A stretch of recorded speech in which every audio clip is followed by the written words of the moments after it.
आज का क्लास जो है नाउन चैप्टर के ऊपर है और नाउन को हिंदी में संज्ञा कहते हैं। नाउन पार्ट्स ऑफ स्पीच का एक भाग है और हम लोग 2-3 के लेवल पे इस चैप्टर को पढ़े हैं।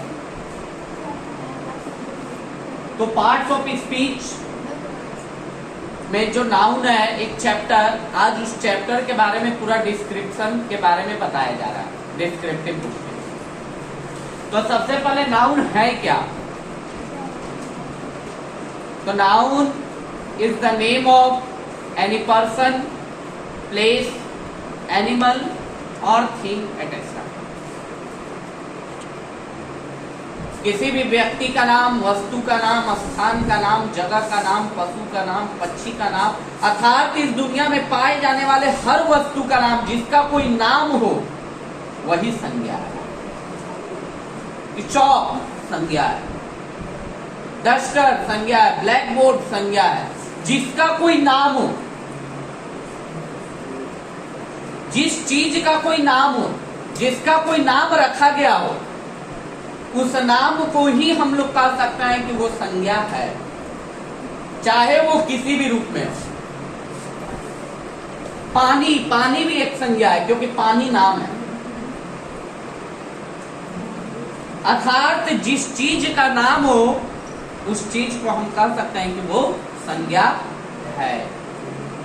अब इस चीज के आधार पर नाउन को 5 पार्ट्स में डिवाइड कर दिया। Noun is divided into 5 parts. इन श्रेणी के आधार पर, कैटेगरी के आधार पर नाउन को 5 पार्ट्स में डिवाइड किया गया है। तो सबसे पहला टाइप कॉमन नाउन।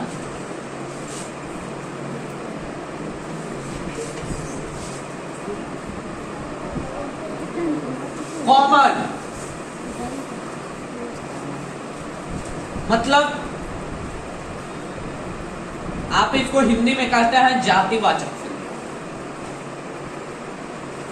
जो किसी में कॉमन रूप हो, जो हर किसी में कॉमन रूप से है।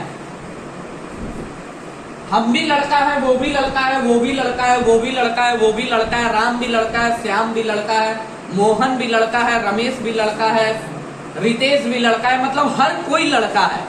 तो लड़का एक कॉमन चीज है जो किसी भी चीज में कॉमन रूप से पाया जाता है। लड़की, लड़की कॉमन चीज है। हिंदू कॉमन चीज है। हम भी हिंदू, रमेश भी हिंदू, रितेश भी हिंदू, सोहन भी हिंदू, सब हिंदू, सभी में कॉमन है। जो चीज कॉमन रूप में पाया जाए उस चीज को हम कह सकते हैं कि वो कॉमन नाउन है। समझ रहे सभी कोई? तो common noun it is a common name given to a person, place, item और अ थिंग। ये किसी को भी बोला जा सकता है, प्लेस को बोला जा सकता है, एनिमल को बोला जा सकता है, थिंग को बोला जा सकता है। प्रत्येक में जो चीज कॉमन हो उस चीज को हम कह सकते हैं कॉमन नाउन। उसको हम कह सकते हैं कॉमन नाउन। और कॉमन नाउन का एक बहुत बड़ा खासियत होता है, it start from A capital word only while appearing at the beginning of a sentence. Beginning of sentence के रूप में ये हमेशा कैपिटल रूप में लिखा जाता है कॉमन नाउन। ओके, समझ गए सभी कोई? कॉमन में क्या क्या आ सकता है? आसनसोल भी एक शहर है, बर्नपुर भी एक शहर है, बर्धमान भी एक शहर है, कलकत्ता भी एक शहर है। अर्थात शहर जो चीज है वो कॉमन है, शहर एक नहीं है, शहर कॉमन है। बर्धमान भी एक शहर है, आसनसोल भी एक शहर है, कलकत्ता भी एक शहर है। तो शहर एक कॉमन नाम है। समझ रहे बात को मेरी? सभी कोई समझ रहा है? इसके रूप में विस्तार रूप से जब लिखाएंगे तब आपको बताया जाएगा। अभी आप समझिए। Okay, second, proper noun.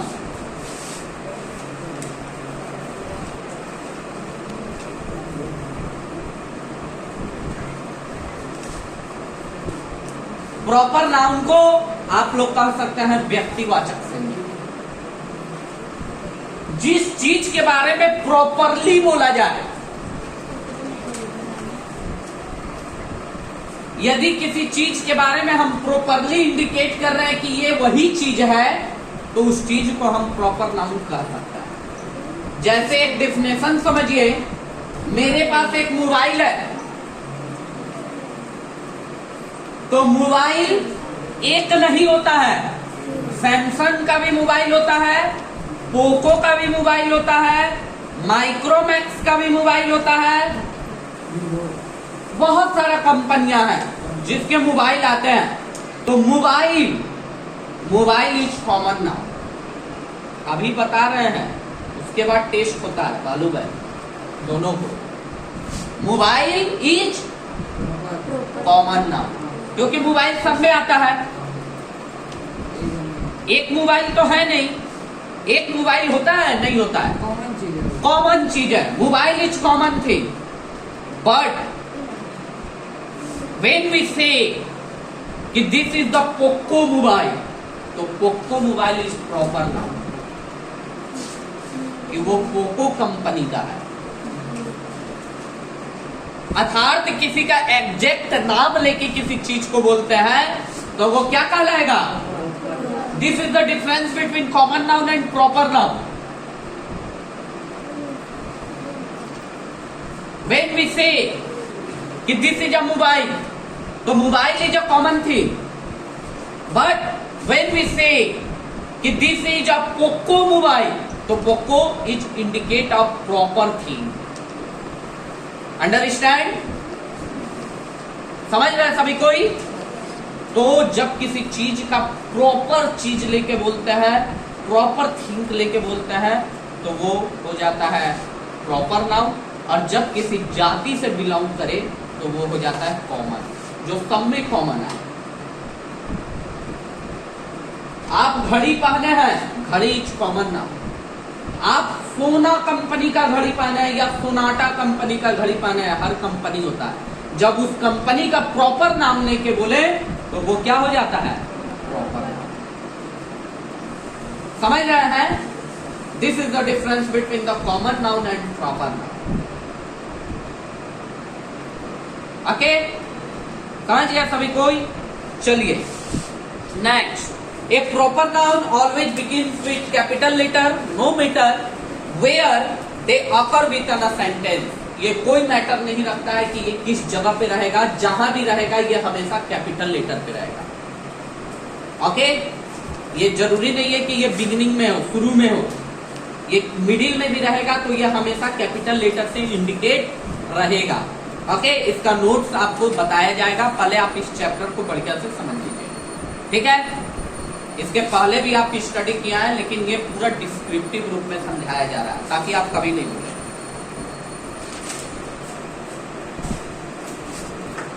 Proper noun में आप एग्जांपल लिख सकते हैं, ठीक है? स्कूल, बहुत सारा स्कूल है, school is a common thing, but Shishu Niketan school is a proper noun. But Shishu Niketan school is a proper noun. Cartoon, many types of cartoon are available here, but Chhota Bheem is a proper noun because it indicates a proper thing. When we say cartoon, this is not a proper thing. Any types of cartoon, which type? So this is called the common noun. Okay? समझ रहे सभी कोई? बस next,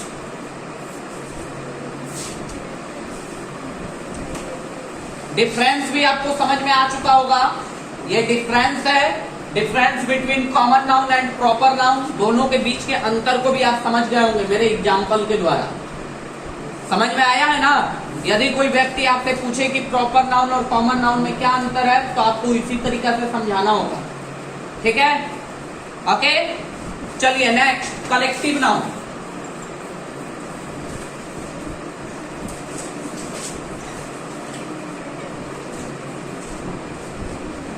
collective noun, नाम ही collect mean मिलना, इकट्ठा करना, इकट्ठा करना मतलब कलेक्ट। आप लोग चंदा कलेक्ट करते हैं किस लिए? सरस्वती पूजा मनाने के लिए। तो उस सरस्वती पूजा में एक कमेटी होता है, तो so the committee is a collective noun. आप लोग बनाते हैं ना सरस्वती पूजा, अरे रसीद में आप लोग का लिखा नहीं रहता है president, secretary, vice president, cashier, तो उसको हम लोग क्या कहते हैं? कमेटी। तो कमेटी क्या है? एक समूह है जिसमें बहुत सारे व्यक्ति मिलते हैं, इकट्ठा रहते हैं, है ना? तो हम कमेटी को कह सकते हैं कि committee is a collective noun. Committee is a collective noun. अंगूर का गुच्छा, a bunch of grapes is a collective noun. अंगूर को कभी भी उठाइएगा ये गुच्छा को, तो देखिएगा उसमें मेनी टाइप्स ऑफ अंगूर ग्रेप्स रहता है ना, तो वो कलेक्टिव नाउन का नाम कलेक्टिव नाउन। जहां बहुत सारा पुलिस एक नहीं है, पुलिस में बहुत सारे लोग एक जगह रहते हैं जिसको बोला जाता है पुलिसमैन। आर्मी एक नहीं है, आर्मी में बहुत सारे सोल्डर, सैनिक का समूह रहता है। बहुत सारे सैनिक जब एक जगह कलेक्ट हो जाते हैं तो उस चीज को हम कह सकते हैं आर्मी या पुलिसमैन, पता है ना? तो उस चीज को हम कह सकते हैं कलेक्टिव नाउन। उस चीज को हम क्या कर सकते हैं? Collective noun. Okay,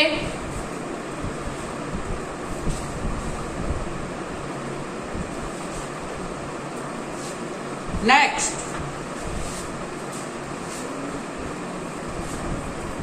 abstract noun. Collective noun में किसी को कोई दिक्कत नहीं ना है?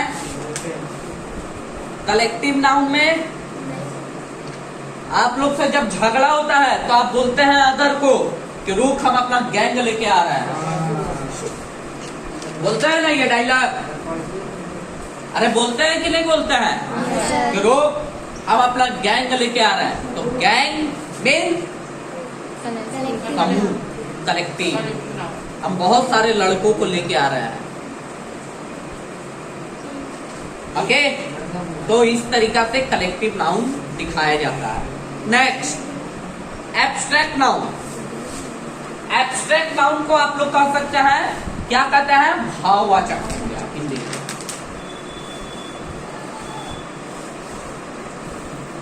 भाववाचक संज्ञा, it is something which you can not see, taste, hear और टच, जिसको हम लोग देख नहीं सकते, छू नहीं सकते, वनली फॉर क्या कर सकते हैं? महसूस कर सकते हैं। क्या कर सकते हैं? महसूस कर सकते हैं। तो उस चीज को हम लोग कहते हैं एब्स्ट्रैक्ट नाउन। क्या कहते हैं? Abstract noun. क्या चीज को आप लोग नहीं छू सकते हैं अपना जिंदगी में? एरोप्लेन को, सूरज को, चांद को, हवा को। सूरज को हम बोले नहीं सर। सबसे पहला एग्जाम्पल लव। लव को कोई आदमी ना टच कर सकता है, ना छू सकता है, ना देख सकता है, ओनली फॉर अनुभव कर सकता है। Feelings, we can not touch, we can not see, we can not hear, only we can feelings.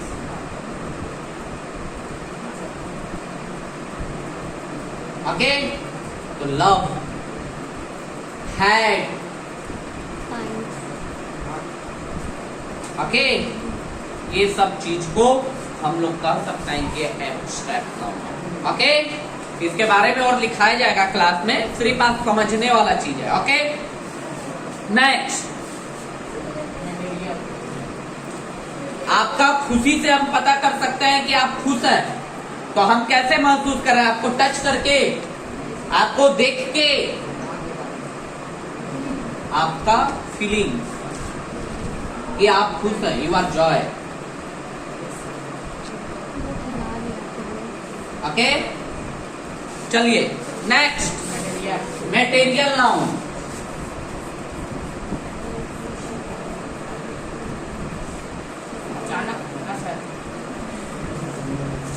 Material noun मतलब द्रव्यवाचक संज्ञा। जितने प्रकार का मटेरियल हो वो इसमें आता है, ठीक है। जितने टाइप्स का मटेरियल हो सभी को मटेरियल नाउन में इंडिकेट किया जा सकता है, जिसको हिंदी में हम लोग द्रव्यवाचक संज्ञा कहते हैं, कॉइन, ठीक है। एयर, अभी ये बोला हवा, हवा is not a abstract noun, हवा एक मटेरियल नाउन, ठीक है। हाँ, जो फीलिंग के द्वारा महसूस हो हमारे बॉडी में उसको हम लोग एब्स्ट्रैक्ट नाउन कहते हैं। तो air is a material noun, कपड़ा is a material noun, cloth, metal, gold, silver, ठीक है, सारा चीज, डायमंड, सारा चीज को हम लोग कह सकते हैं कि ये मटेरियल नाउन है, ठीक है।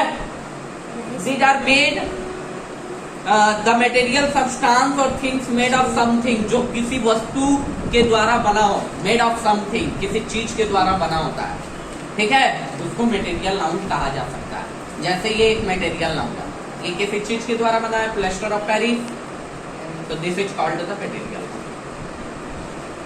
ठीक है। सोना किसी चीज के द्वारा बनाया जाता है तो उसको भी मटेरियल नाउन। हवा किसी चीज के द्वारा बनाया जाता है तो वो भी मटेरियल नाउन। हवा में मिक्सर होता है ना, हवा मिक्सचर होता है, पढ़ी है हवा चैप्टर साइंस में, पढ़ लेना। अब आते हैं सबसे महत्वपूर्ण चैप्टर, ये तो टाइप था, अब जिसमें हम लोग फंसते हैं आगे चलकर 10, 11, 12 कॉलेज लेवल में भी हम लोगों को इस चीज पे दिक्कत होता है। अब क्यों सीखना जरूरी है नाउन, इसके बारे में विस्तार रूप से चर्चा हो रही है। ये तो 5 तक का लेवल था, 3, 4, 5। अब हम लोगों को नाउन कहां कहां पे धोखा दे सकता है, कहां कहां पे मेरे लिए मुसीबत खड़ा कर सकता है, क्यों जरूरी है, अब उस चीज पे विशेष रूप से चर्चा होगी। अब देखिए यहां, ये तो पार्ट्स था। टाइप के अनुसार भी नाउन 2 प्रकार का होता है, एक काउंटेबल और दूसरा अनकाउंटेबल। यस, यहां तक 3, 4 का सिलेबस। अब ये मिलने आ रहा है एडवांस। नाउन टाइप्स के अनुसार भी 2 प्रकार का होता है, एक काउंटेबल और दूसरा अनकाउंटेबल। काउंटेबल नाउन जिसको गिना जा सकता है, चेयर, काउ, डॉग, कैट, बोतल, घंटा, मिनट, सेकेंड। घंटा भी तो एक नाम है, मिनट भी तो एक नाम है, this is also be called the noun. लेकिन ये काउंटेबल नाउन है, इसको गिना जा सकता है, जिसको गिना जा सकता है। Uncountable noun, milk, rice, water, hair, बहुत सारा थी। नॉलेज गिन पाएगा तो नॉलेज इज अनकाउंटेबल नाउन। अब इसी चीज पे हमको डिस्कस करना है, काउंटेबल और अनकाउंटेबल। ये अगले क्लास में जरूर डिस्कस करेंगे। काउंटेबल नाउन और अनकाउंटेबल नाउन में क्या अंतर है, what are the difference between the countable noun and uncountable noun. Okay, अब आते हैं मेन फॉर्मूला जिस पे हम लोग फंसते हैं। एकदम डीपली समझिएगा, बहुत अच्छा चीज देना है, ठीक है। देखिए, हम लोग जब 3, 4 में थे तो हम लोगों को एक चीज सिखाया जाता है, बॉय, तो इसका प्लुरल हो जाता था बॉयज। गर्ल तो गर्ल। एस लगाने का मतलब प्लुरल नहीं होता है। जहां जहां एस लगा है हम उन सारे चीज को प्लुरल नहीं कह सकता है, सबसे बड़ा खासियत। आज के बच्चों में भी यही पाठ पढ़ाया जाता है, एस या ईएस लगा देने से वो प्लुरल हो जाता है। लेकिन जब हम ऊंचा लेवल पे स्टडी करेंगे तो हमको ये चीज याद रखना होगा कि एस लगाने का मतलब प्लुरल नहीं होता है। जहां जहां एस लगा रहेगा वो चीज को हम प्लुरल नहीं कर सकते। ये जरूरी नहीं है, ये कंपलसरी नहीं है। ऐसा ही चीज पे हम लोग फंस जाते हैं, हम उस जगह ईज नहीं लगा के आर लगा देते हैं। अर्थात हमको ये चीज क्यों सीखना है? क्योंकि हम जानते हैं कि सर नाउन या प्रोनाउन जो है वो क्या चीज के रूप में आएगा? सब्जेक्ट के रूप में। जब भी आप वाक्य बनाइएगा तो नाउन या प्रोनाउन किसके रूप में आएगा? सब्जेक्ट के रूप में। और सब्जेक्ट में यदि आप समझ गए कि एस का मतलब प्लुरल होता है तो आप आर लगा दीजिएगा और वो पूरी तरीका से गलती हो जाएगा। इसीलिए नाउन सीखने की जरूरत है कि हर जगह एस लगा हुआ चीज प्लुरल नहीं होता है। ये बहुत बड़ा कंफ्यूजन है। बहुत जगह लड़कों को देखा है कि हर जगह एस लगा हुआ चीज प्लुरल नहीं होता है। अब ये चैप्टर नाउन पे है। अब क्या है देखिए, अब हम एक वर्ड बोलते हैं मैथमेटिक्स।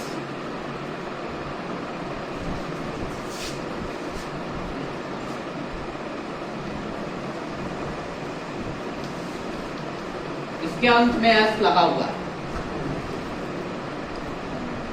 इसके अंत में एस, तो क्या ये प्लुरल है? क्या ये प्लुरल है? आप तो पढ़े हैं बॉय का अंत में एस लगा देंगे, बॉय प्लुरल हो गया। मैथमेटिक्स एस लगा हुआ है लास्ट में, प्लुरल है। अभी और एक वर्ड लिखता है फिजिक्स, ये क्या प्लुरल है? इसके भी अंत पे एस लगा हुआ है। अर्थात आप नाउन या प्रोनाउन नहीं जानिएगा तो आप एस देख के बोलेगा ये प्लुरल और यहाँ पे आर लगा दीजिएगा या डू लगा दीजिएगा या हैव लगा दीजिएगा। जो फॉर्मूला है प्लुरल फॉर्मूला लगा दीजिएगा, प्लुरल हेल्पिंग वर्ब लगा दीजिएगा। ठीक है, तो यहाँ वैसा नहीं होगा। ये किसी विषय का नाम है, इंडिकेट प्रॉपर नाम है। ये प्लुरल कैसे हो सकता है? मैथ तो एक सब्जेक्ट है, मैथमेटिक्स एक विषय का नाम है, तो हम वहां अनेक का प्रयोग कैसे कर सकते हैं? कैसे हम उस चीज को प्लुरल बोल सकते हैं? तो सिर्फ रट्टा मारने से नहीं होगा, आपका सेंस भी काम करना चाहिए। और यही लड़कों में गड़बड़ी के चलते 10 में बहुत सारा पैराग्राफ गलत। 10 क्या, ये 12 और कॉलेज में भी हमको देखने को मिलता है कि मैक्सिमम नॉलेज नहीं है। तो आप लोगों को ये गलती नहीं करनी है। 10 में आप लोगों का पैराग्राफ लिखने आएगा, ठीक है? तो उस समय यदि कोई आ गया, जैसे पैराग्राफ आ ही सकता है कि आपको कौन सा बुक पढ़ना पसंद करता है, अच्छा लगता है। आप किसी एक बुक को लिए, उसका लास्ट में एस लगाएं, आप ले लीजिए मैथमेटिक्स ही लिए, तो सब जगह आप प्लुरल अब यूज कीजिएगा। यदि आपको नॉलेज नहीं हो तो कीजिएगा ना, तो उस समय आपका गलत होगा, सारा पैराग्राफ गलत है। तो उस समय सेंस करना है कि ये किसी एक चीज का प्रॉपर नाम है, अर्थात यहाँ पे ये एक चीज का बोध करवा रहा है, इसीलिए ये सिंगुलर होगा। क्या होगा? सिंगुलर होगा। कभी भी ये नहीं सोचना है कि जिसके अंत में एस लगा हो तो वो प्लुरल होगा। ओके, समझ गया सभी? कोई दिक्कत किसी को नहीं ना? चलिए आगे हम लोग जैसे पढ़ते हैं न्यूज पेपर, हम तो नहीं बोलते हैं कि न्यू पेपर, न्यूज पेपर। तो न्यूज पेपर में भी तो ऐसा आ रहा है, तो क्या ये प्लुरल है? प्लुरल है? कभी नहीं। न्यूज पेपर एक वस्तु का नाम है, एक प्रॉपर थिंग है, अर्थात ये हमेशा ईच के साथ बोध होगा।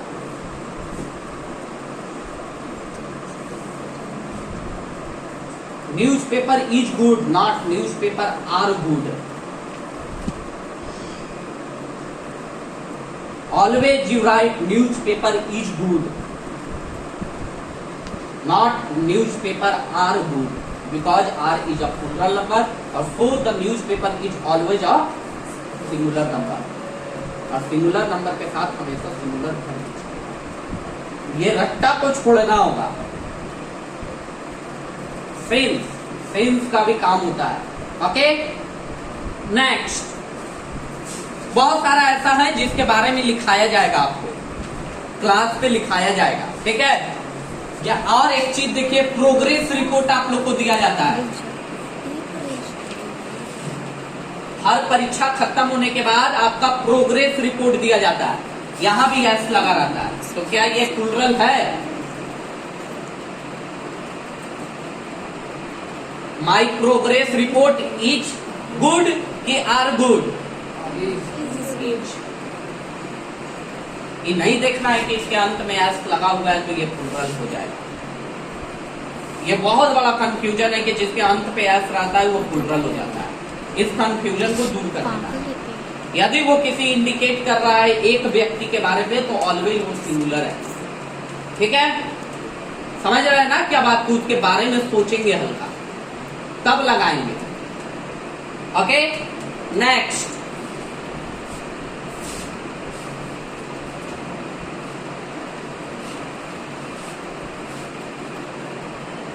अब कुछ नाउन ऐसा है जो हमेशा ही प्लूरल में रहता है,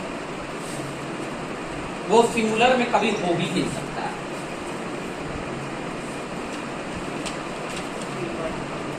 कुछ नाउन ऐसा है जो हमेशा ही प्लूरल में रहता है, वो सिंगुलर में नहीं हो सकता. क्या है वैसा?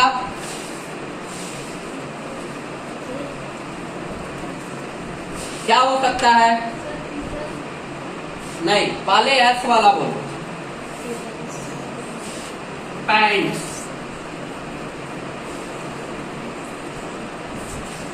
ये हमेशा प्लूरल में रहता है, इसको कभी भी सिंगुलर नहीं बोला जा सकता है. इसको कभी भी सिंगुलर नहीं बोला जा सकता है क्योंकि इसमें दो चीज है. एक चीज के बिना ये अधूरा है.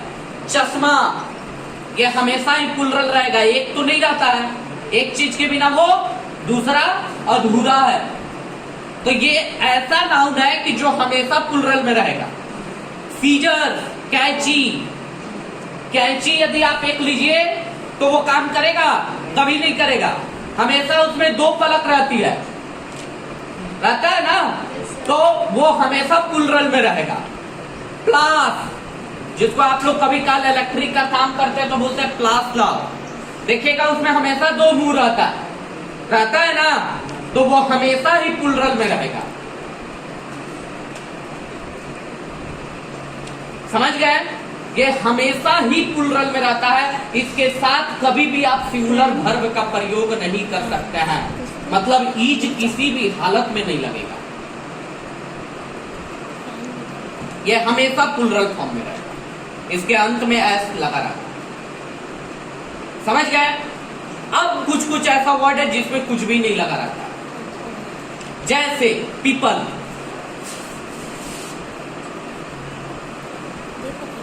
आइए इस एग्जाम्पल पे. पीपल इज सिंगुलर या plural?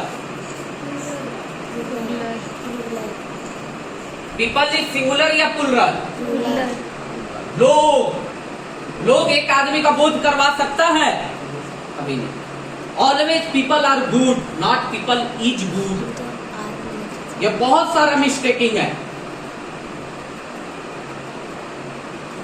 People are good, not people is good. भले एस या एस नहीं लगाओ, लेकिन people is always in plural form. हमेशा ही प्लूरल फॉर्म में रहेगा. इसके साथ कभी भी सिंगुलर वर्ब का इस्तेमाल नहीं हो सकता है. समझ रहा है? एक भी गलती नहीं करनी है पैराग्राफ में. समझ गए ना? चलिए नेक्स्ट. एक चीज आप लोग बोलते हैं, जब वो कुछ चीज हासिल कर लेता है तो आप उसको बोलते हैं कॉन्ग्रेचुलेशन। कॉन्ग्रा, तो कॉन्ग्रेचुलेशन इज सिंगुलर या प्लुरल? सिंगुलर। सिंगुलर। एक बधाई, अनेक बधाई। तो congratulation is always in plural. Thanks, तो दोस्त को बधाई देना हो तो ये अकेला दोस्त हो, वो अकेला दोस्त से मतलब नहीं है, हम कॉन्ग्रेचुलेशन को पकड़ रहे हैं, हम दोस्त को नहीं पकड़ रहे, हम सब्जेक्ट में कॉन्ग्रेचुलेशन पकड़ रहे हैं। तो congratulation is always in plural. आप लोग बोलते हैं thanks, thanks is always plural. एक धन्यवाद नहीं होता है, होता है? कभी नहीं होता है। तो थैंक्स इन ऑलवेज प्लुरल। ये सब याद रखना होगा। जब आपको लिखाएंगे नोट तो पूरा क्लियरली लिखाएंगे, और जो उसको बढ़िया से याद रख लिया, माध्यमिक परीक्षा देने के आगे आपको सिर्फ पढ़ के जाना है। 100% गारंटी है कि अच्छा नंबर आएगा पैराग्राफ पे। 40 नंबर का होता है एक नंबर। ग्रामर, पूरा ग्रामर भाग, ठीक है? सिर्फ फॉर्मूला को पढ़ के जाना, ओके? तब ग्रामर मिस्टेक नहीं होता। चलिए नेक्स्ट, अनकाउंटेबल नाउन के साथ हमेशा सिंगुलर वर्ब का इस्तेमाल होता है। अभी अब आपको दो टाइप बताए हैं, काउंटेबल और अनकाउंटेबल। तो बोल रहा है कि जो अनकाउंटेबल चीज होगा उसके साथ हमेशा क्या होगा? सिंगुलर वर्ब का इस्तेमाल होगा। मतलब इज का प्रयोग होगा, आर का प्रयोग नहीं हो सकता है। जैसे नॉलेज, नॉलेज इज कि नॉलेज आर, क्या होगा? नॉलेज इज कि नॉलेज आर। अभी हम क्या बताए? अनकाउंटेबल नाउन के साथ हमेशा सिंगुलर वर्ब का इस्तेमाल होता है। तो नॉलेज इज कि knowledge are? Knowledge is compulsory for every student. हम इस तरीका से बोलेंगे, not knowledge are, not knowledge are, knowledge is. यदि हमको बोलना होगा नॉलेज को सब्जेक्ट लेके तो हम बोलेंगे knowledge is compulsory for every student. प्रत्येक स्टूडेंट के लिए जरूरी है नॉलेज का होना। तो उस समय यदि नॉलेज आर बोलते हैं तो मेरा पूरा वाक्य गलत है। जिस चीज को हम गिन नहीं सकते उस चीज को हम प्लुरल फॉर्म में कैसे बोल सकते हैं? हेयर इज ब्लैक कि hair are black? Is black. जिस चीज को हम गिन नहीं सकते उस चीज को हम प्लुरल फॉर्म में बोल ही नहीं सकते। टेबल को गिन सकते हैं तो आर बोलिए, लेकिन जिस चीज को हम गिन नहीं सकते उस चीज को हम प्लुरल फॉर्म में बोल भी नहीं सकते। चावल को भी इज कभी नहीं गिन सकते राइस को। राइस इज येलो, चावल पीला है, नॉट राइस आर येलो। चावल एक बिरयानी आप लोग खाते हैं तो biryani is tasty, not biryani are tasty. तो उसका चावल का बात आ गया ना सर। जो कि बिरयानी में जो होता है चावल होता है और उस चावल को कभी भी काउंट नहीं किया जा सकता है। So this is belongs to uncountable noun and always we use the singular verb for uncountable noun. तो उस समय हमको बोलना होगा बिरयानी इज टेस्टी। कैसा बना था भाई आपका बिरयानी? तो आपको जवाब देना होगा कि बिरयानी इज टेस्टी। यदि उस समय आप गलत से बोल दिए बिरयानी आर टेस्टी तो वो उल्टा जो अपोजिट पर्सन है वो समझ जाएगा कि आपके पास इंग्लिश का नॉलेज नहीं है। चीनी भी होगा, बहुत हर चीज। Sugar is sweet, not sugar are sweet. अभी तो आपको बताया जा रहा, फॉर्मूला ही बता दे रहे हैं तो कि अनकाउंटेबल नाउन के साथ हमेशा सिंगुलर वर्ब। ओके, कोई दिक्कत? कोई दिक्कत? चलिए नेक्स्ट, कुछ नाउन की प्लूरल फॉर्म नहीं होती, वो सिंगुलर और प्लूरल दो ही फॉर्म में उपयोग किए जा सकते हैं। कुछ ऐसा नाउन होता है जो ना कि सिंगुलर में होता है ना कि प्लूरल में, उसके साथ हम लोग कुछ भी यूज कर सकते हैं, दोनों ही फॉर्म में सेम रहते हैं। जैसे डियर, हिरन, जैसे सीप, जैसे सीरीज, जैसे फीस, मछली। यदि आप घर में एक मछली रखे हैं तो आप उस समय ईज लगाइएगा। यदि आप तालाब में जा रहे हैं, बहुत सारा मछली देख रहे हैं, तो आप उस समय आर। वो आपकी कंडीशन के ऊपर डिपेंड करता है। मतलब एक से अधिक। लेकिन फीस में एस या ईएस लग के कुछ नहीं होगा। ईच और आर वर्ब जो है वो आपके ऊपर डिपेंड करता है कि आप उसको किस रूप में यूज करना चाहते हैं। जैसा स्थिति वैसा काम। कहीं आपने हिरण को देखा, वो इकलौता है, तो उसके समीच। आप जंगल में घूम रहे, बहुत सारा हिरण है, तो उस समय आप ओके, इसमें एस या ईएस का प्रयोग नहीं करना। ओके, वो आपके कंडीशन के ऊपर डिपेंड करता है। कलेक्टिव नाउन अगर सिंगुलर का सेंस दे तो उसके साथ सिंगुलर वर्ब यूज की जाएगी, अदरवाइज प्लूरल। अब देखिए सबसे बड़ा 5वां नंबर पॉइंट, यदि कलेक्टिव नाउन आए और वो यदि सिंगुलर का सेंस दे तो उसके साथ सिंगुलर वर्ब, नहीं तो अदरवाइज प्लूरल फॉर्म। अब कलेक्टिव नाउन क्या है? एक टीम है। Team is a collective noun. Team किसको बोलता है? कलेक्टिव नाउन है ना? अरे टीम कलेक्टिव नाउन है कि नहीं है? है। उसमें खिलाड़ियों का समूह होता है, तब ना वो टीम बनता है। तो टीम के साथ ईज लगाएंगे कि आर लगाएंगे? बहुत सारा कंफ्यूजन है। तो ये बोल रहा है कि कलेक्टिव नाउन अगर सिंगुलर का सेंस दे तो उसके साथ सिंगुलर, अदरवाइज उसके साथ प्लूरल होगा। जैसे प्रैक्टिस के लिए आ रहा है, टीम लोग प्रैक्टिस के लिए उतर रहा है। इंडिया टीम प्रैक्टिस पे जा रहा है। इंडिया टीम प्रैक्टिस पे जा रहा है। उस समय हम स्पेशली इंडिकेट नहीं कर रहे कि सचिन सहवाग जा रहा, हम बोल रहे इंडिया टीम प्रैक्टिस पे जा रहा है, टीम प्रैक्टिस करने जा रहा है। तो उस समय टीम कलेक्टिव नाउन है और ये सिंगुलर का सेंस दे रहा है कि प्लूरल का, तो इसके साथ ऑलवेज ओके। जब वही टीम का मेंबर अपने अपने फैमिली के साथ भोजन करे, जैसे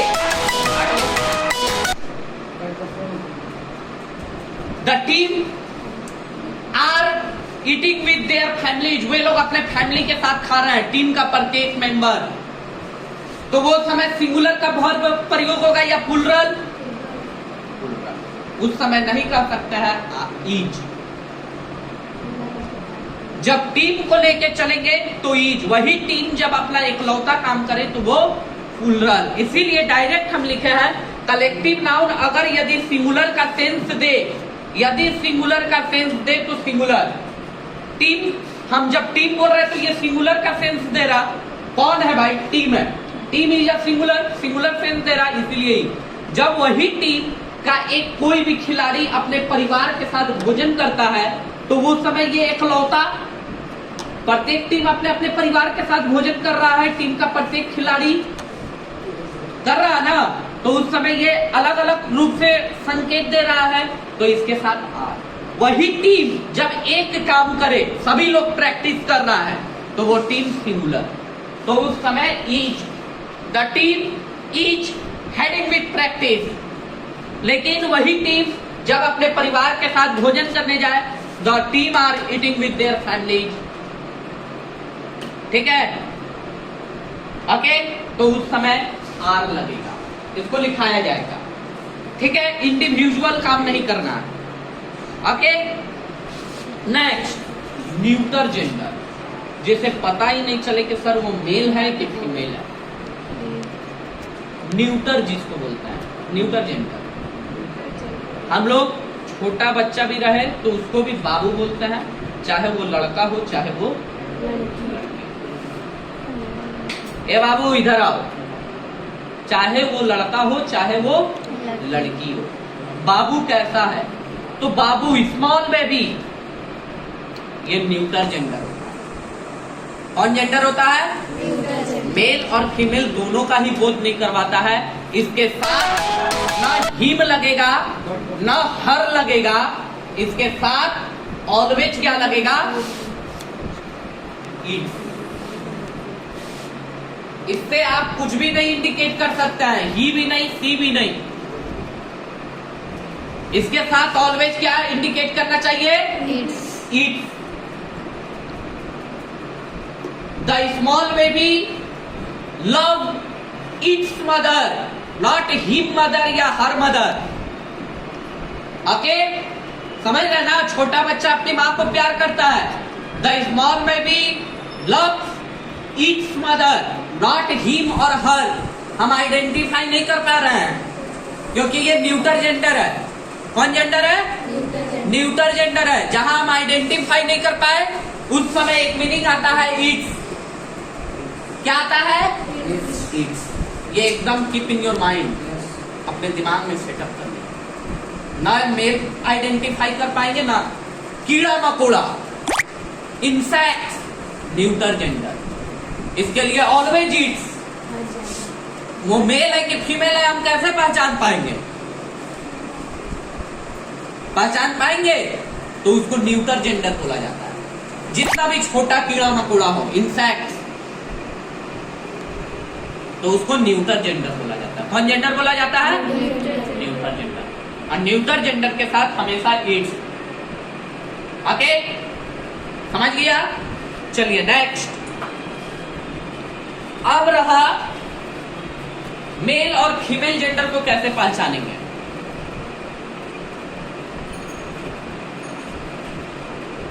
सर ये पृथ्वी, अर्थ, हम नहीं पहचान पाते हैं कि सर ये मेल है कि फीमेल है।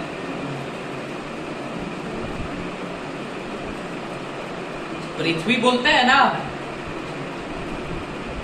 हिम लगाएंगे मैं पृथ्वी को प्यार करता हूं, आई लव अर्थ, यही तो।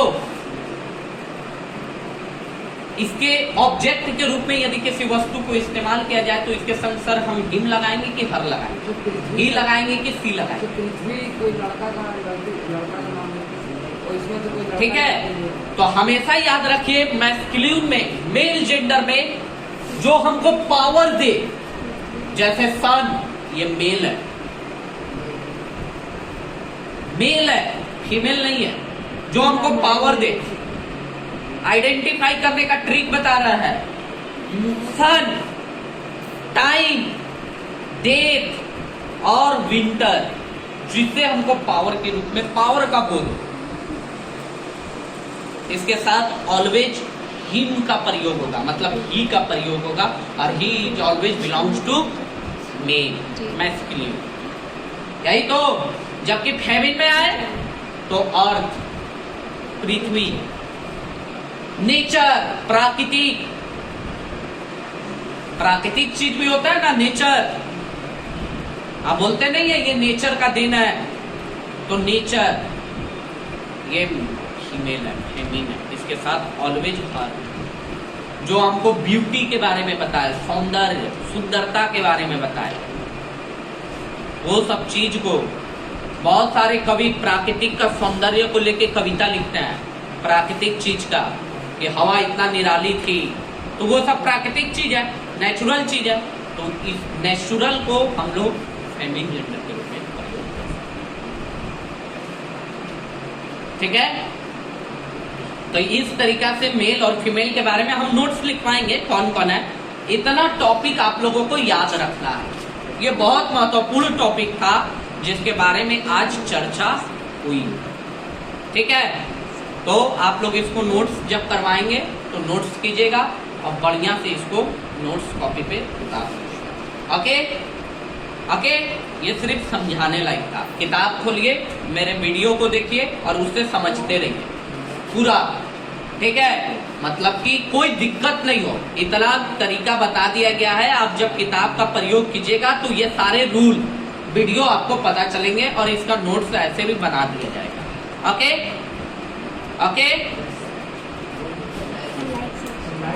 हाँ, चैनल को सबसे ज्यादा आपको सब्सक्राइब करना है। ये वीडियो क्लास 10 और 12 के लिए बहुत महत्वपूर्ण है और कॉलेज लेवल के लिए भी महत्वपूर्ण है, क्योंकि लड़के पहचान नहीं पाते हैं कि कहाँ एस या ईएस लगने से वो सिंगुलर होता है या प्लूरल होता है। आपको बहुत सारे रूल बताए गए हैं कि कलेक्टिव नाउन अगर सिंगुलर का सेंस दे तो सिंगुलर, नहीं तो प्लूरल। सभी नाउन प्लूरल फॉर्म में भी नहीं होते हैं।